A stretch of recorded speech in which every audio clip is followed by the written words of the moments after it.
हम्द सलात के बाद कुरान मजीद सूरह बकरा अल्लाह तबारक व तआला ने इरशाद फरमाया, या अय्युहल्लज़ीना आमनू कुतिबा अलैकुमुस्सियाम, ऐ ईमान वालो तुम पर रोज़े फ़र्ज़ किए गए, कमा कुतिबा अलल्लज़ीना मिन क़ब्लिकुम, उसी तरह जिस तरह तुमसे पहले लोगों पर फ़र्ज़ किए गए थे, लअल्लकुम तत्तकून, ताकि तुम परहेज़गार हो जाओ, मुत्तकी हो जाओ, अल्लाह से डरने वाले बन जाओ, गुनाहों से बचने वाले बन जाओ, अपनी ज़िंदगी को रब रसूल के अहकामात की रोशनी में गुजारने वाले बन जाओ। रोज़ा एक प्रैक्टिस है, एक मुजाहिदा है, एक जद्दोजहद है। जद्दोजहद किस चीज़ की? अल्लाह की रज़ा के मुताबिक अपने आप को ढालने की जद्दोजहद। सौम का लुग़वी माना होता है रुक जाना। हलाल रिज़्क सामने पड़ा है, हलाल मशरूब सामने पड़ा है, हलाल रिश्ता बीवी का मौजूद है, लेकिन इन सब चीज़ों से हालत रोज़ा में रुकना, अल्लाह की रज़ा के लिए रुकना, इसका नाम रोज़ा है। सौम का माना रुकने के हैं, परहेज करने के हैं, बचने के हैं। हर चीज़ मौजूद है लेकिन अल्लाह का हुक्म नहीं है तो लिहाजा खा नहीं सकते। तो रब फरमाते जब जायज़ चीज़ें तू मेरी मर्जी के बगैर मेरे हुक्म के नहीं खा सकता, तूने रुकना है, तो हराम कैसे खा लेता है?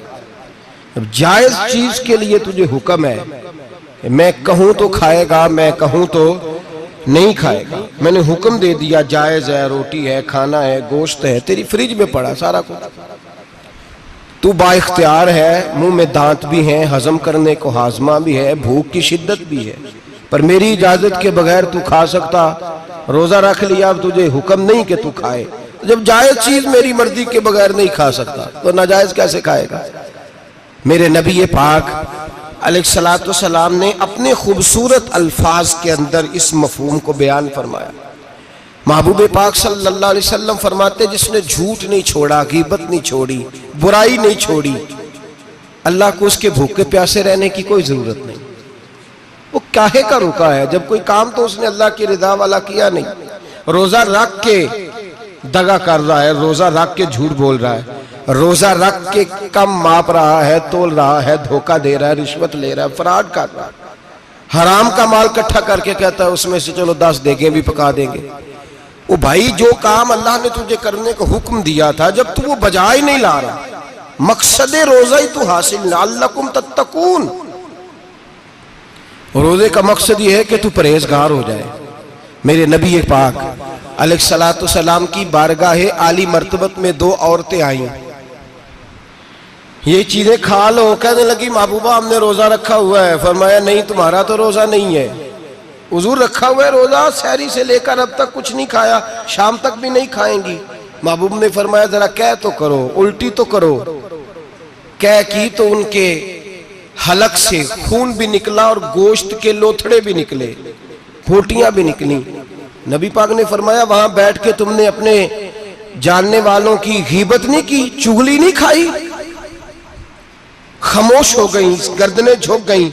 नबी पाक ने फरमाया तुमने कुरान नहीं पढ़ा कि जो अपने भाई की गीबत करता है वो मुर्दा भाई का गोश्त खाता है? तो गोश्त खा के भी तुम्हारा रोजा रह गया।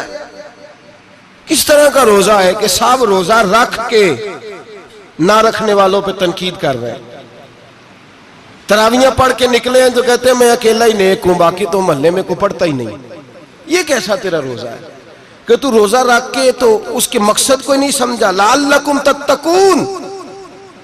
रोजादार तो वो है कि रोजा रखा हुआ है, खाने भी से रुका है, पीने से भी रुका है, अमले ज़ौजिय्या से भी रुका है, फिर वो झूठ से भी रुके, गीबत से भी रुके, बदनिगाही से भी रुके, हराम खारी से भी रुके सारी चीजों से। ये बतलाइए कि रोजे की हालत में अपनी बीवी के पास जाना मना है तो गैर महरम को देखना जायज है? हमारे टीवी पे मैंने पहले भी कहा था कि हम ठेकेदार और जिम्मेदार नहीं है मजहब के। यहां हमारे आने से पहले भी कोई बैठा था, हम मरेंगे तो यहां हमसे बड़े बड़े नेक लोग बैठेंगे, कोई बंदा जिम्मेदार नहीं है। बड़े बड़े कज कुला साहिब जुब्बा दस्तार, बड़े बड़े साहिब बसीरत, आइमा, फुकाहा, उलमा, ज़ुआमा, नुकाबा, सूफिया औलिया, गौस, कुतुब, अब्दाल, औताद, कुतुबुल अख्ताब, जाने कौन कौन आए, उलमा आए, मुफस्सिरीन आए, मुहद्दिसीन आए, गुजर गए। हम तो खाक नशीन लोग हैं, थोड़ा काम करने वाले, थोड़ी सलाहियत रखने वाले। लेकिन भाई अगर करते हैं तो एक काम करते हैं, साथ दूसरा नहीं करते। ये किस तरह का दीन सिखाने लोग निकले कि शव्वाल से लेकर शाबान तक गाना सुनाया जाएगा, शाबान से लेकर शव्वाल तक नाच गाना किया जाएगा, शव्वाल से लेकर शाबान तक धमा चौकड़ी होगी, रमजान आएगा तो हदीसें सुनाई जाएंगी, रमजान आएगा तो लोगों को कुरान पढ़ के सुनाया जाएगा। ये मजहब बाज नहीं है, एक गवैये मजहब सिखाएंगे, एक्टर मजहब सिखाएंगे। ये मजहब बाज नहीं है कि एक गिलास के अंदर पहले शराब पी लो, फिर उसी गिलास में रमजान आए तो शहद बांटना शुरू कर दो। ये बाज नहीं, ये मेरे रसूलुल्लाह का मजहब है।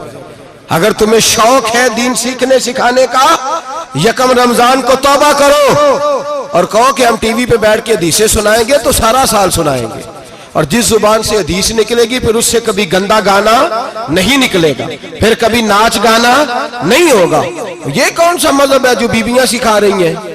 ये कौन सा दीन है जो औरतें सिखा रही हैं? मेरे रसूल पाक सल्लल्लाहु ताला अलैहि वसल्लम का वो मजहब है कि मेरे आला हजरत फाजिल बरेलवी रहमतुल्लाह अलैह ने फरमाया, मर्द के लिए जायज नहीं कि वो औरत की जुबान से मिलाद भी सुने, नात भी सुने।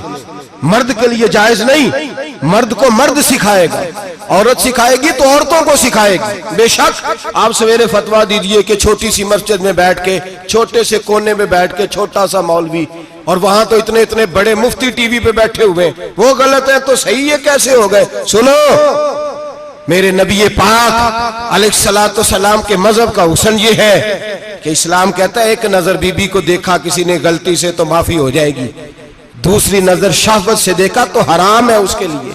वो पाकिस्तान का मौलवी हो या सऊदी अरब का शाह हो, किसी के लिए औरतों के बीच फिरना उठना बैठना जायज है?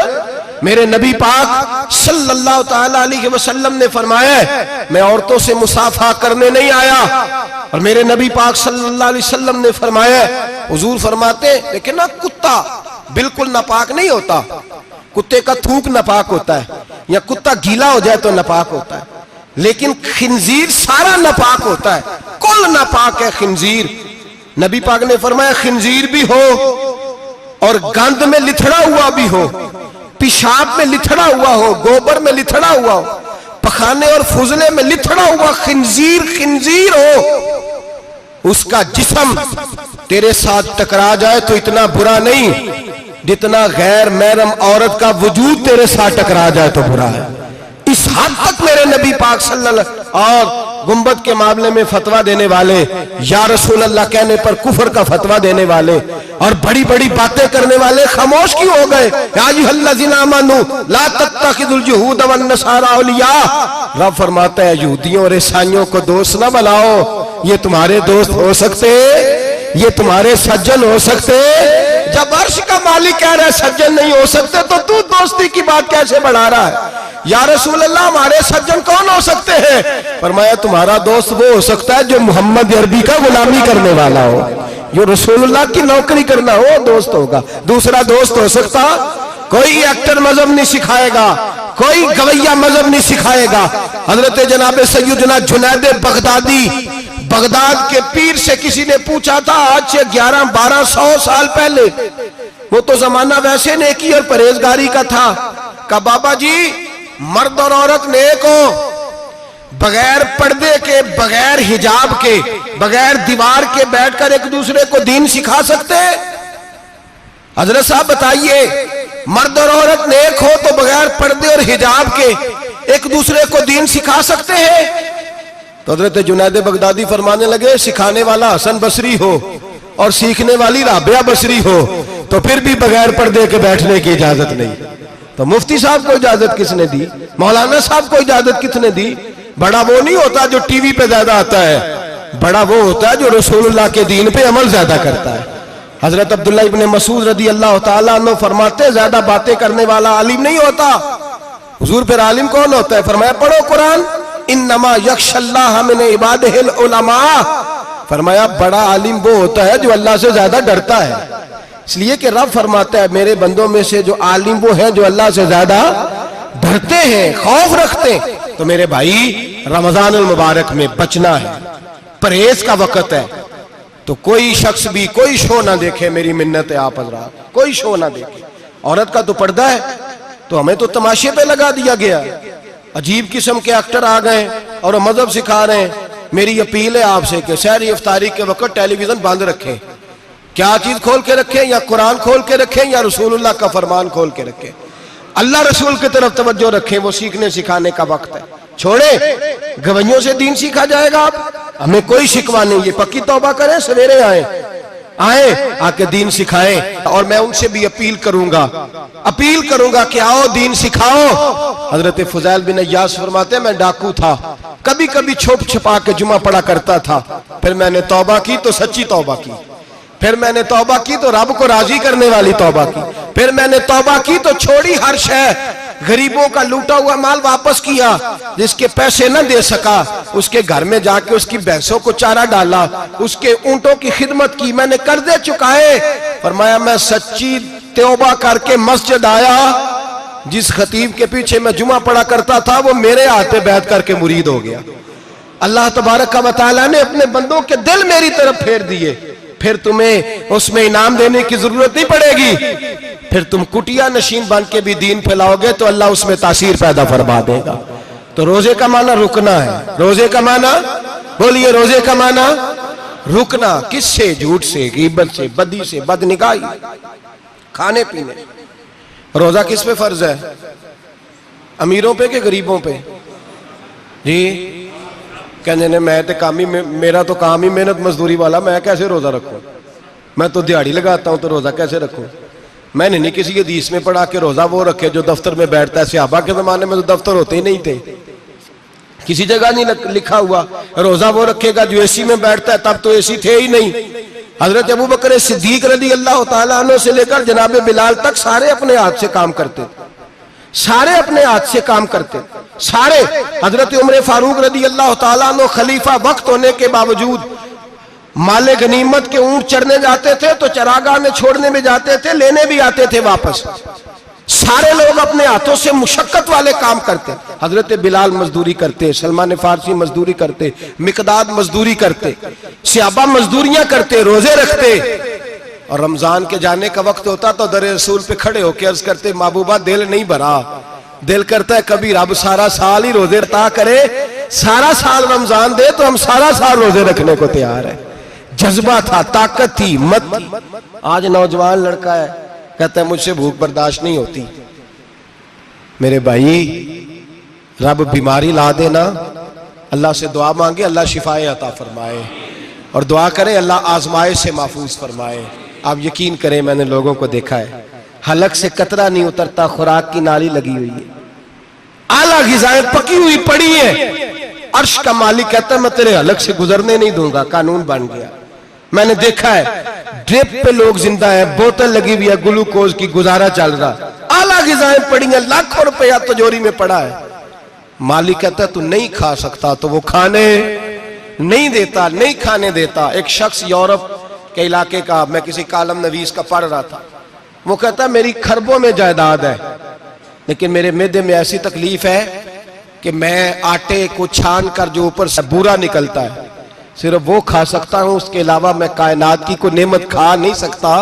और मेरे भाई वो जब चाहे तो बड़े बड़े खाने खाने से तुझे रोक दे, तेरे दांत चबाने के काबिल ना रहे, जुबान निगलने के काबिल ना रहे, मैदा तेरा हजम करने के काबिल ना रहे, वो जब चाहे तो जो मर्जी कर ले। वो कहता चल तू मेरी मर्जी पे चल ना, एक महीना मेरे कहने पे ना खा, एक महीना मेरे कहने पे ना खा, तो या अल्लाह तू क्या करेगा? फरमाया सौमु तसहु, मेरे नबी पाक ने फरमाया तुम रोजे रखो अल्लाह तुम्हें सेहत अता फरमा देगा, अल्लाह तंदुरुस्तियां दे देगा, शिफाएं दे देगा।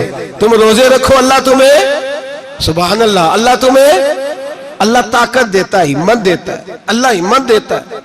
मैंने देखा है, मैंने बुजुर्गों को देखा है, ज़ईफ लोगों को देखा है, कमजोर लोगों को देखा है, मैंने देखा है रोजे रखते हुए, मजदूरों को देखा है रोजे रखते हुए। मैं अपने अब्बा जी को कहता अब्बा जी इतनी सख्त गर्मी और मजदूरी आप करते, और मजदूरी के आलम में रोजा रखते तो कहते पुत्र रोजा की आंदा है, रोजा कदों को जाता है, रोजा अपनी जगह ते वे मजदूरी अपनी जगह होते। और कई दफा मैनू फरमान लगे मैनू यार समझ कोई नहीं लगती, पता नहीं रोजिया चला ताकत कितों दे छड़दा इन्नी ज्यादा, काम भी ज्यादा करीदा है ते रोजा भी भाई सौम तसखु मेरे मुस्तफा ने फरमाया तो रोजा रख, अल्लाह तुझे सेहत अता फरमा देगा। रब ताला तुझे, यहाँ होटल खुले हुए हैं, यहाँ अजीब हालात है, होटल खुले हुए हैं, लोग बहाने ढूंढते फिरते हैं, कहते हैं कट लग गया था जरा, थोड़ा सा खून निकल आया, सनी प्लास लगाई है तो रोजा नहीं रखा, ये जरा मुझे थोड़ी दिक्कत हो गया तो मैंने रोजा नहीं रखा, खांसी लग गई है तो रोजा नहीं रखा। ओ खुदा के बंदे, रोजा तो नेमत है। और सुभान अल्लाह, मेरे नबी पाक ने फरमाया लिकुल्ल शैइन ज़कात व ज़कातुल जसद सौम, फरमाया हर शय की ज़कात होती है, वजूद की ज़कात रोजा है। रोजे रखो जिस्म की ज़कात निकल जाएगी। फाका करना भी मेरे नबी पाक की सुन्नत है, मिसवाक करना भी सुन्नत है और फाका करना भी। मिसवाक वाली सुन्नत ज्यादा अपनाते हैं लोग, फाका करना भी नबी पाक की सुन्नत है। एक साहब मुझे कहने लगे जनाब बैठ के खाना हुजूर की सुन्नत है, मैंने कहा कभी कभी ना खाना भी नबी पाक की सुन्नत है, ना खाना भी हुजूर की सुन्नत है। और हमारे फुकाहा ने लिखा है जो रोटी ज्यादा खाता है उसमें दो बातें पैदा हो जाती हैं, क्या क्या, एक बोलता ज्यादा है, दूसरा सोता ज्यादा है, गाफिल हो जाता है।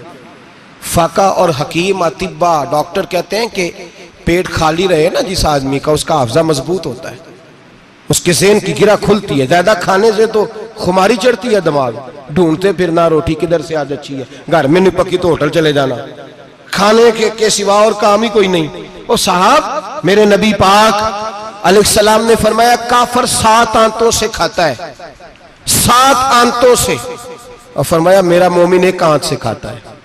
उसके वजूद में खाने वाली 1 आंत है, काफर 7 आंतों से खाता है। फाका कशी से नूरानियत पैदा होता है, कम खाना। देखे ना, नबी पाक सल्लल्लाहु अलैहि वसल्लम ने अल्लाह से फाका मांग के लिया है, या अल्लाह 1 वक्त रोटी दे, 1 वक्त का फाका दे, मांग के लिया है नबी पाक ने, मांग के। हजरत अबू हुरैरा रदी अल्लाह ताला अन्हु फरमाते हैं भूख ज्यादा लगती थी ना जब मुझे, तो मैं हजरत उमर से, अबू बकर से, उस्मान, मौला अली से को मसला पूछ लेता था, और जब मैं मसला पूछता था तो वो मुझे रोटी खिला देते थे। जब मैं उनसे मसला पूछता तो वो मुझे, हजरत अबू हुरैरा फरमाते हैं मुझे भूख लगी, मैं हजरत उमर के पास गया, उनसे मसला पूछा। उनका रिवाज था जब मैं मसला पूछता तो पहले रोटी खिलाते। हमारे बुजुर्ग ये फरमाते हैं कि खाने खिला के दीन पढ़ाओ, सिर्फ तुम्हारा कुतुब खाना नहीं खुला होना चाहिए, तुम्हारा दस्तरखान भी खुला होना चाहिए। किसी ने नबी पाक सल्लल्लाहु अलैहि वसल्लम से पूछा था बेहतरीन मुसलमान कौन है, हुजूर ने फरमाया जो सलाम लेने में पहल करे और रोटी ज्यादा खिलाए, जो रोटी जो हर वक्त फिक्र करे आ यार तो रोटी खा ले, रोटी खाने की तरफ तवज्जो दिलाए। खिलाना सुन्नत है, ज्यादा खाना इसमें भी फर्क रखे। तो नबी पाक सल्लल्लाहु अलैहि वसल्लम के सहाबी हजरत अबू हुरैरा रज़ी अल्लाह ताला अन्हु फरमाते हैं मैंने हजरत उमर से मसला पूछा, मैंने कहा हुजूर मसला बताएं, तो कहते पहले उनकी आदत थी जब मैं मसला पूछता तो रोटी भी खिलाते, आज उन्होंने मसला ही बताया है, रोटी कोई नहीं खिलाई। तो मुझे कहने लगे अबू हुरैरा तू सोचता होगा रोटी नहीं इसने पूछी, तूने कब से खाना नहीं खाया? मैंने कहा आज सुबह से। तो जनाब उमर कहने लगे मैंने कल सुबह से नहीं खाया। चल अबू बकर सिद्दीक के घर मसला पूछते हैं। कहते जनाब सिद्दीक अकबर के दरवाजे पे गए, जाकर के उनसे मसला पूछा। उनकी भी आदत थी जब कोई मसला पूछने जाते तो दस्तरखान बिछा लेते, कहते आओ रोटी भी खिलाता हूँ मसले भी बताता हूँ। कहते हैं गए तो उन्होंने भी मसला बताया, रोटी कोई ना पूछी। तो कहने लगे उमर अबू हुरैरा तुम लोगों ने कल परसों से नहीं ना खाया होगा। और अबू बकर को 4 दिन गुजर गए हैं, थोड़ा सा दूध मिला है या खजूर मिली है, रोटी कोई नहीं मिली। चलो दरे रसूल पे चलते, आओ हुजूर की बारगाह। कहते हैं नबी पाक की बारगाह में आए, हुजूर ने चेहरे देखे, करीम से मसला नहीं पूछना पड़ा। मेरे मुस्तफा करीम ने फरमाया भूख लगी हुई है तुम तीनों को, 3-4 दिन हो गए। अल्लाह के रसूल ने फरमाया मुझे पूरा हफ्ता हो गया है। सबब कुछ और है जिसको तो खुद समझता है। जवाल बंदा ए मोमिन का बेजरी से नहीं, भूख नुकसान का वजह नहीं बनी, वजह कोई और बनी है। रिश्वतें जो बाजार गर्म हुए हैं लूट मार के, ये रोटी के लिए नहीं, ये ज्यादा खाने के लिए, ये बैंक बैलेंस के लिए गर्म है। ये लूट मार का मकसद कोठियां बनाना है, रोटी का तो रब करीम का वादा है। जो रोज रोता है शाम को कि मेरा कारोबार कोई नहीं, असल में कहता है बंगला कोई नहीं, असल में कहता है कार कोई नहीं, पजारो कोई नहीं, रोटी तो अल्लाह अता फरमाता है, उसका वादा है। फरमाया हुजूर ने 3 दिन बीत गए, चलो मेरा बेतकल्लफ सहाबी है अबुल हसन अंसारी, वो बड़े नसीब वाले होते हैं जिनको मेरे नबी पाक खुद कहते थे कि तेरी फलानी जिम्मेदारी है। इस जमाने का तो किसी को कह दिया जाए ये तेरी जिम्मेदारी है तो कहता है ये तो फटीके डालने लग गया, यहां से तो छुट्टी कर जानी चाहिए। खुश होते थे सहाबा के हमारी जिम्मेदारी लगी। कहते हैं हजरत अबुल हसन अंसारी के घर गए, नबी पाक ने फरमाया भूख बड़ी लगी है, खाना ला। कहते हैं हुजूर ने उसे कहा तो उस आदमी को तो वजद ही हो गया, उसने कहा मेरे इतने नसीब कि हुजूर का ये खाना खिला। आओ देखो दुनिया वालों, आज जो सबसे ज्यादा इज्जत वाला है वो मेरा मेहमान बना हुआ है। फरमाते हैं वो दौड़े गए, बकरी उठाई, जिबा की, बीवी को कहने लगे रोटी तैयार कर, उधर खजूरें तोड़ी, अंगूर तोड़े, कहने लगे हुजूर आप जब तक तनावुल करें तब तक खाना पक जाता है। हजरत उमर कहते हैं रोटी पक के आई, बड़ा प्यारा गोश्त, बड़ा अच्छा सालन, बड़ा खूबसूरत खुलूस वाला खाना। फरमाते हैं मैंने बड़ा ही खाया। नबी पाक ने ना एक रोटी ली और छोटी चपाती, थोड़ा थोड़ा सालन कोनों से, और जब नबी पाक ने खा लिया तो हुजूर की आंखों में आंसू आए। हजरत अमर कहने लगे हुजूर रोए क्यों? तो नबी पाक ने फरमाया सोचता हूं 7 दिन के फाके के बाद खाया है, पर डरता हूं रब इसका हिसाब पूछेगा तो जवाब कैसे देना है, इसका हिसाब भी तो देना है ना जो खाया है। तो हजरत उमर फारूक के हाथ में कुछ चीज थी, जोर से जमीन पे मारी, कहा महबूबा 7 दिन के बाद भी रोटी खाए तो हिसाब देना है। नबी पाक फरमाने लगे उमर वो मालिक है ना, तो जब देता है तो हिसाब नहीं ले सकता, हिसाब तो देना है, हिसाब तो देना है, तैयारी रखो। सहाबा किराम फरमाते हमने इरादा किया कि आज के बाद हम फिर फाके करेंगे, कम खाएंगे, इसलिए कि हिसाब देना है। मेरे भाई वो फाका कशी करते थे, डरते थे। यहाँ तो लोग खा के बीमार है, खाते जा रहे हैं, सोते जा रहे हैं, खाते जा रहे हैं, सोते जा रहे हैं। ये भी वक्त आएगा रमजान शरीफ का, सवेरे दर्स पे आओ कहते नींद बड़ी आती है, सवेरे 2 सिपारे पढ़ के सोया करो कहते साहब नींद बड़ी आती है, फजर के बाद ही तो वक्त होता है अल्लाह अल्लाह करने का, शहरी का, खाते जा रहे हैं, सोते। लोग जमात से नमाज नहीं पढ़ते, सो जाते, जमात का सवाब छोड़ के सो जाएंगे। भाई रमजान मुबारक में फाका कशी की ट्रेनिंग होती है, फाका कशी की तरबियत ले, रमजान में रोके अपने आप को, तरबियत होगी।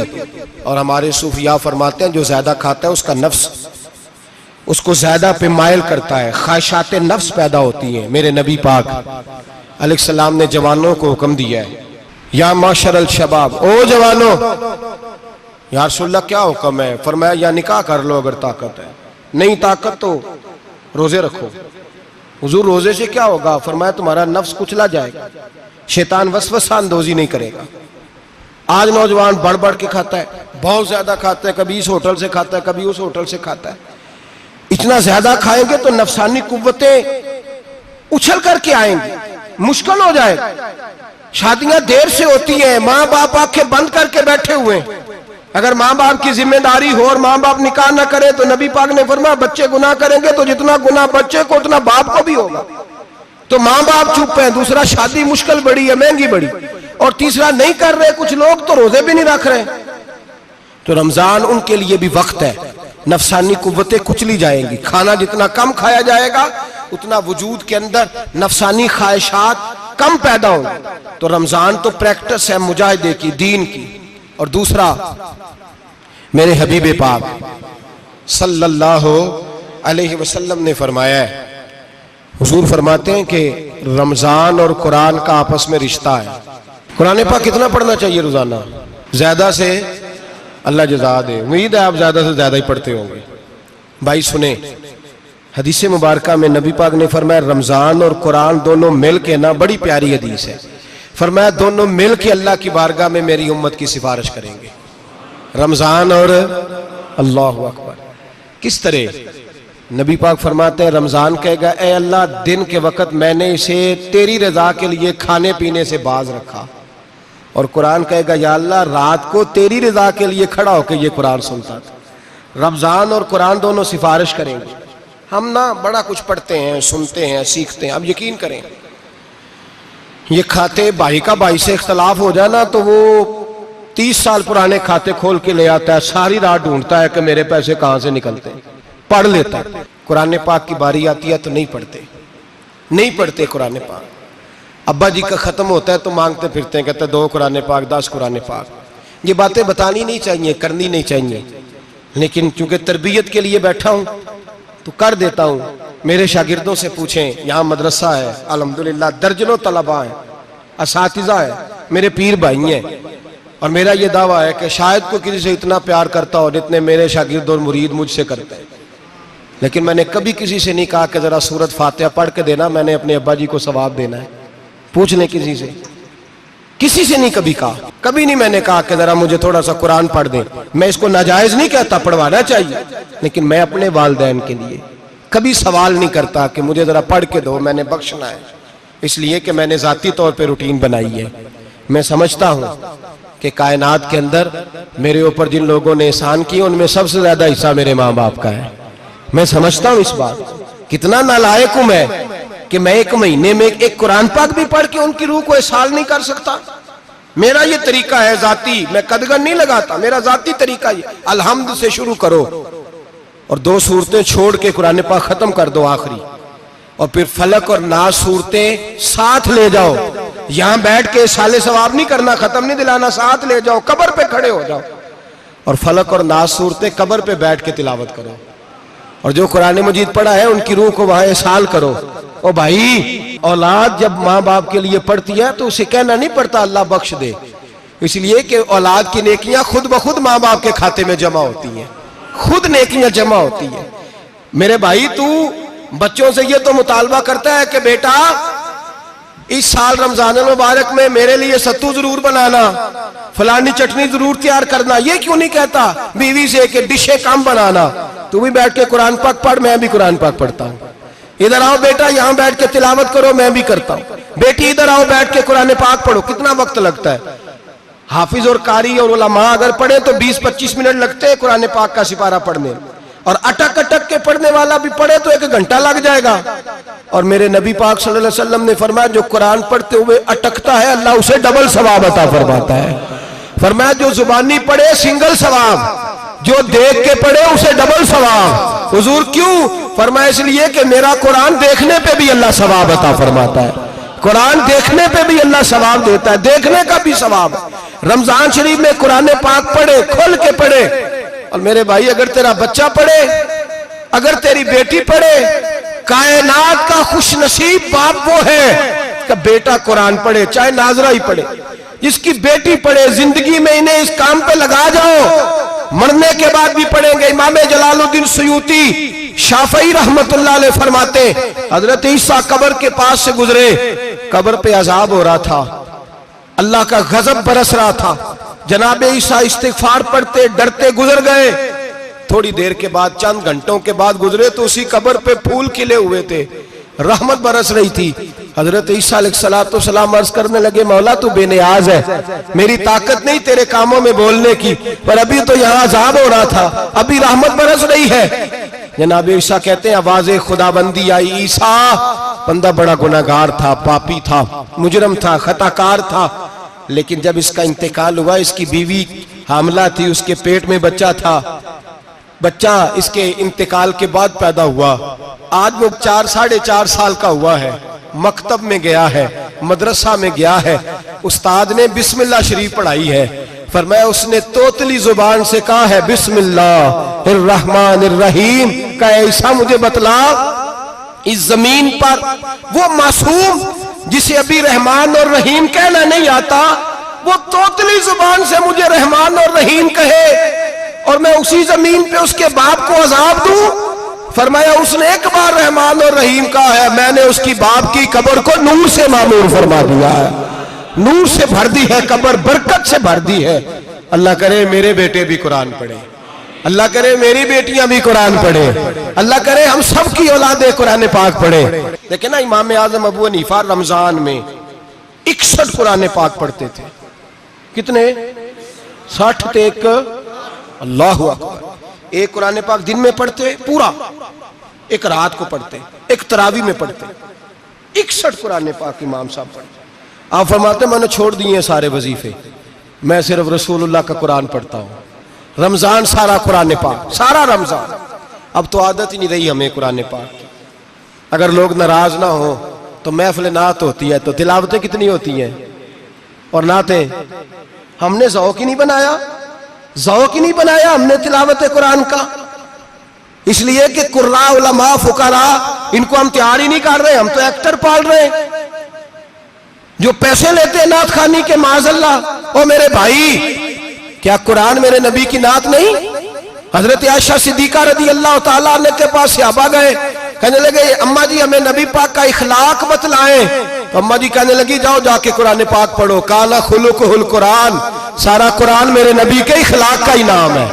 ये सारी नात है, ये सारी नात है। इस नात को सुनने लोग क्यों नहीं आते? इतना रश में अपने नात में उतना तरावी पे क्यों नहीं होता? और मिल्लत का जवान याद रखे, बूढ़े तरावियां पढ़ते हैं, ज़ईफ तरावियां पढ़ते हैं, घुटनों में दर्द है तरावियां पढ़ते हैं, बीमार बूढ़े तरावियां पढ़ते हैं, जवान वहां चौक में खड़े। क्या जवानी इसलिए है चौकों में खड़ा हुआ जाए?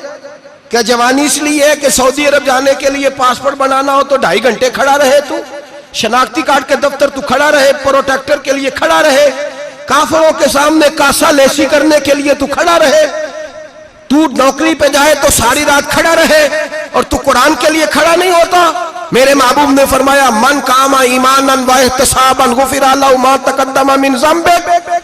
फरमाया जो रमजान मुबारक में अल्लाह की रिजा के लिए गुनाहों की माफी के इरादे से कयाम करेगा, रातों को इबादत करेगा, अल्लाह उसके पिछले सारे गुनाह माफ फरमा देगा। नौजवान इरादा करें, प्रोग्राम बनाएं कि इंशाअल्लाह कुरान पढ़ना भी है, कुरान पढ़वाना भी है, सुनना भी है और इंशाअल्लाह बोलिए सुनना भी है और पढ़ना भी है और पढ़ाना भी। हिम्मत करें, दलेरी करें, आके खड़े तो हो, अल्लाह तौफीक अता करेगा। पहली बात यह कि रोजा रखें, दूसरी बात यह कि कुरान पाक की तिलावत करें, और रोजा रखें तो रोजे के सारे हुस्न समेत उसे रखें। नबी पाक ने फरमाया रमजान गमखारी का महीना है, गमखारी करें। हमारे जमाने में 2 किस्म की तकलीफें हैं। एक तो गरीब आदमी, उसका हाल यह है कि वो मांगते ही गुजारा करना चाहता है, उसने हाथ यूं कर लिया है तो अब उसका यूं होने को तैयार नहीं। जरूरत अगर किसी आदमी को किसी दरवाजे पे ले जाती है तो बुरा नहीं, लेकिन सवाल का अपने ऊपर दरवाजा खोल लेना ये ठीक नहीं। फाका कशी पैदा करें, हौसला पैदा करें, थोड़े पे गुजारा करना सीखें। गरीबों को भी इजाजत नहीं कि वो निकल खड़े हों मैदान में मांगने के लिए। टोलियां निकलती हैं रमजान में, जत्थे निकलते हैं खैरात इकट्ठी करने वाले। बचें। मेरे नबी पाक सल्लल्लाहु अलैहि वसल्लम ने फरमाया जिसने बगैर जरूरत के सवाल किया, जब कयामत के दिन आएगा तो उसके चेहरे के ऊपर गोश्त नहीं होगा, सिर्फ ढांचा ही होगा। इतनी भयानक सूरत में आए, बगैर अशद जरूरत के सवाल न कर, कभी सवाल न कर। और अमीरों से गुजारिश है कि रमजान हमदर्दी का महीना है, हमदर्दी करें तो सामने वाले की इज्जत का भी ख्याल करें। ये बात दुरुस्त है कि गरीब सियाना नहीं होता, इसलिए कि जिसकी जेब में पैसे नहीं होते भाई उसे अकल भी नहीं होती।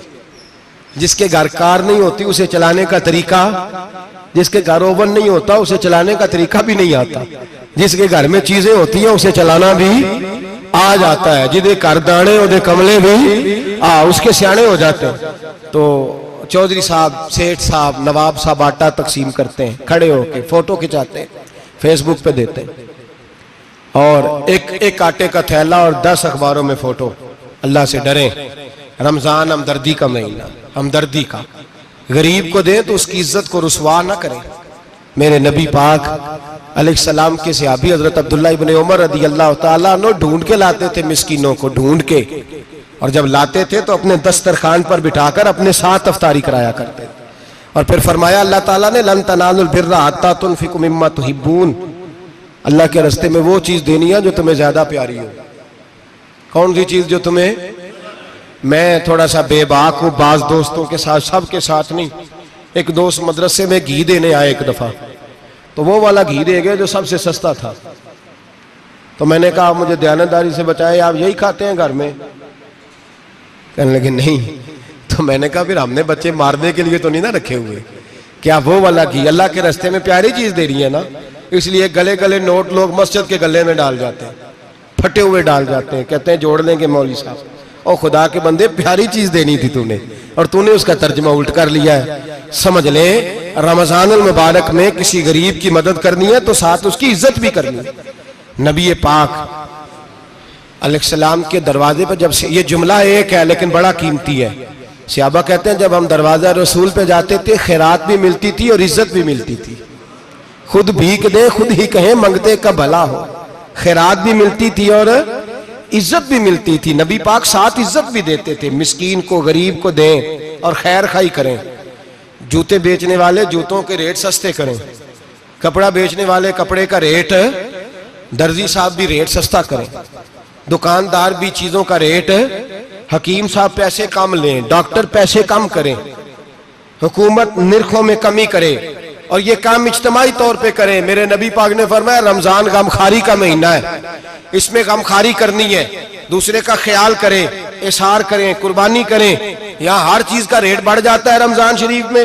हर आदमी कहता है मेरा सीजन आ गया है, तवज्जो बढ़ाएं, ख्याल करें, गमखारी का महीना है। और फिर आप लोगों से ये भी गुजारिश है कि रमजान मुबारक का जब महीना आए तो जिस आदमी के साथ नेकी करनी है वक्त पे करें। किसी गरीब को पैसे देने हैं, कपड़े देने हैं तो यकम रमजान को दें। मैं अक्सर दोस्तों से पूछता हूं, मैं कहता हूं कारी साहब नूं जोड़ा कदों देंदे हो? कहंदे 27 वाले दिन। मैं कहा मैनूं लग गई समझ, तुहाडी साजिश है किधरे सवा के पा ना लवे। एवं मौलवी चौधरी साहब दे नाल दे कपड़े पा ले ते कित्थे लिखिया इनू देना 27? तुसीं दसो 27 वाले दिन कोई दर्जी सी के देंदा है? ਉਹਨੂੰ 3 ਗੁਣਾ ਵੀ पैसे दईए तो कहता ਜਿਹੜੇ बाकी ने उन्होंने नहीं बटन पे लगते मेरे को कितों जोड़ा सीख। तो किस दिन देते हो कारी साहब को? क्या मकसद है? पहनने के लिए दे रहे हो या इसलिए दे रहे हो कि ना पहन सके? तो भाई आप जब किसी को कुछ चीज देंगे तो कब देंगे? जब वो इस्तेमाल कर सके। गरीब को लोग फतराना देने जाते हैं ईद से एक दिन पहले, तो क्या करेगा उसका? वो ना तो कपड़े खरीद सका ना रोटी ला सका। बल्कि मेरे हजरत साहब फरमाते हैं रमजान से पहले दे दो, रमजान की नियत करके रमजान से 1-2 दिन पहले दे दो, अल्लाह रमजान जितना सवाब ही अता फरमाएगा। रमजान से पहले दो जिसको कुछ है दिन, कबल वक्त तैयारी करो। और मेरे किबला साहब फरमाया करते अपने कपड़े बाद में, गरीब के बच्चों के कपड़े पहले, अपने घर की जरूरियात बाद में, गरीबों की जरूरियात इसलिए कि अल्लाह पाक ने उनका रिज़्क भी हमारे घर भेज दिया। हमारी ड्यूटी लगाई है कि तुमने बांटना, बांटने वाले बनो। और ये ज़ेन बनाए कि पता नहीं किसका हिस्सा था जो अल्लाह ने मेरे घर भेजा, ये ज़ेन बना के बांट। और जिसको देने जाए, हाँ आपको इजाजत है थोड़ा बहुत पता करने की, लेकिन थोड़ा बहुत तफ्तीश करने की इजाजत, बाल की खाल उतारने की इजाजत। मैंने देखा है लोग गरीबों का इंटरव्यू लेते हैं, तेरा तो फलाना कमाने वाला नहीं,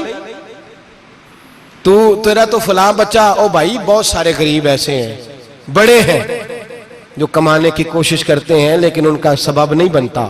हाँ हाँ है ऐसे लोग जो सऊदी अरब चले गए हैं, कहते हैं तेरा तो फलां बाहर नहीं गया है, गया है, लेकिन सारे सऊदी अरब जाने वाले भी माल कमाने की ताकत नहीं रखते। कई वहां भी बैठ के बेचारे कर्जों में उलझे हुए हैं, वहां वालों के जुल्म का शिकार है, बहुत सारी आजमाइशों में। तू तफ्तीश करता है। मेरे इमाम शाफी का एक जुमला अगर आपको याद रह गया तो बात बन जाएगी। इमाम शाफी रहमतुल्लाह, बल्कि हजरत गौसे आजम जिलानी के पास वो बात आपको ज्यादा फायदा देगी। हजरत गौसे आजम जिलानी को उनका एक मुरीद समझाने लग गया, कहने लगा हजरत जी आप सबको ही देते रहते हैं, हर बंदा मुस्तहिक नहीं होता, जरा टटोल के दिया करें। तो गौसे आजम जिलानी फरमाने लगे भाई मुझे तो लगता है तू भी उन चीजों का मुस्तहिक नहीं था जो अल्लाह ने तुझे अता कर दी है। पहले तू बता, तू मुस्तहिक था? तुझे अपनी हैसियत औकात का पता है जो अल्लाह ने तुझे दे दी है? ताकत थी, क्वालिटी थी, तेरे अंदर वो सलाहियत थी। रब ने तो नहीं तेरी तफ्तीश की कि तू काबिल है कि नहीं, तू अल्लाह के बंदों की तफ्तीश करता पड़ता है। इमाम शाफी फरमाया करते, इमाम शाफी फरमाते रब तुझे परख के नहीं देता, टटोल के नहीं देता, रुसवा करके नहीं देता। तू गरीबों के साथ ये सारा जुल्म क्यों करता है? बस पता चल गया वो जरूरतमंद है तो दे, इसलिए कि अजर तुझे गरीब ने नहीं देना, अजर अल्लाह ने देना है। और अल्लाह अजर अमल पे नहीं देता, अल्लाह तो नियत पे अजर अता फरमाता है। तो नियत देख तेरी किस तरह की। तो मेरे भाई गरीब को दें, कबल अज़ वक़्त दें। रमजान मुबारक में चौथा काम, बात आखिरी और चौथा काम सुने, रमजान में दीन सीखें। शैतान कैद होता है ज्यादा से ज्यादा, और जब आदमियों का पेट खाली होता है ना तो ज़हन जो होता है ना वो भी उसका फ्रेश होता है। उसमें कोशिश करें दीन सीखने की। मेरे नबी करीम सल्लल्लाहु अलैहि वसल्लम ने इस दीन को इल्म का दीन करार दिया है, शऊर का दीन करार दिया है, फहम का दीन करार दिया। नबी पाक सल्लल्लाहु अलैहि वसल्लम ने फरमाया, एक इबादत करने वाला इशा के बाद खड़ा हो और फजर तक नमाज पढ़ता रहे। एक आलिम दीन इशा पढ़ के सो जाए, उठ के फजर पढ़ ले, तो वो 70 इबादत करने वालों का दर्जा ज्यादा नहीं, आलिम का दर्जा फिर भी ज्यादा है। उस आलिम दीन का दर्जा ज्यादा है, इसलिए कि वो लोगों को आगाही देता है, शऊर बख्शता है। ये दीन जो है ये, और नबी पाक सल्लल्लाहु अलैहि वसल्लम ने फरमाया, इबादत करने वाले पर आलिम का दर्जा उतना ही ज्यादा है जितना मेरा दर्जा अपने गुलामों पर ज्यादा है। आलिम को हुजूर ने इतना बड़ा मकाम दिया। दीन सीखें, शऊर हासिल करें, ये फकाहत का दीन है, शऊर हासिल करने का दीन है। और नबी पाक सल्लल्लाहु अलैहि वसल्लम ने फरमाया, दीन की एक बात सीख लेना 1000 नफल पढ़ने से ज्यादा दर्जा रखती है। दीन की एक बात सीख लेना 1000 जनाजे में शिरकत से ज्यादा दर्जा रखती। दीन की एक बात सीख लेना, मेरे नबी पाक सल्लल्लाहु ताला अलैहि वसल्लम इरशाद फरमाते, 1000 मरीज की इयादत करने से ज्यादा दर्जा रखती है। फरमाया, जिसने रात के एक लम्हे में दीन की एक बात सीखी, अल्लाह उसे सारी रात इबादत करने से ज्यादा सवाब अता फरमाएगा। मेरे ऐसा फरमाया करते, जब सीखने वाले को यह सवाब मिलेगा तो बताइए सिखाने वाले को कितना सवाब मिले, उसे अल्लाह कितना दर्ज। रमजान आ रहा है, शैतान कैद है, दीन फैलाने की कोशिश करें, जद्दोजहद करें। बड़ी नींद आती है फजर पढ़ के, लेकिन अगर किसी का इरादा बन जाए कि दीन सीखना भी है और दीन बच्चों को, तो फिर कोई नींद गलबा। एक मिसाल एक आलिम ने समझाई। कोई बुजुर्ग थे, दरवेश आलिम, उनके पास एक औरत आई, कहने लगी, मैं बच्चों को सवेरे बड़ा जगाती हूँ, बच्चे जागते नहीं नमाज के लिए। बड़ा अजीब जवाब दिया बुजुर्गों ने, दरवेश ने, आलिम ने। कहने लगे, बीबी क्यों नहीं जागते, जगाया कर, बेदार किया कर, उठाया कर। कहने लगी, बड़ी जद्दोजहद करती हूं, उठते नहीं, बेदार नहीं होते। अल्लाह वाले थे ना। कहने लगे, ये बता, अगर उस कमरे में आग लग जाए तो फिर बच्चों को कैसे बेदार करेगी? आग से बचाने के लिए क्या करेगी? फिर तो बालों से पकड़ भी घसीटना पड़ा तो घसीट के कमरे से लाऊंगी, फिर तो चोटें लगती हैं तो लग जाए, फिर मैं परवाह नहीं करूंगी।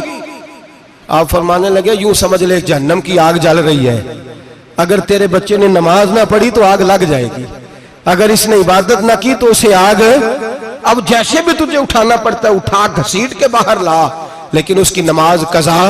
नींद बड़ी आ रही है सवेरे, लेकिन अगर दीन ना सीखा तो मुश्किल हो जाए। जैसे भी अपने आप को जगाना चाहिए, हिम्मत करनी चाहिए, दलेरी करनी चाहिए। तो हमेशा मिदहत खैरुल आनाम में गुजरे, दुआ है ये उम्र दरूद और सलाम में गुजरे।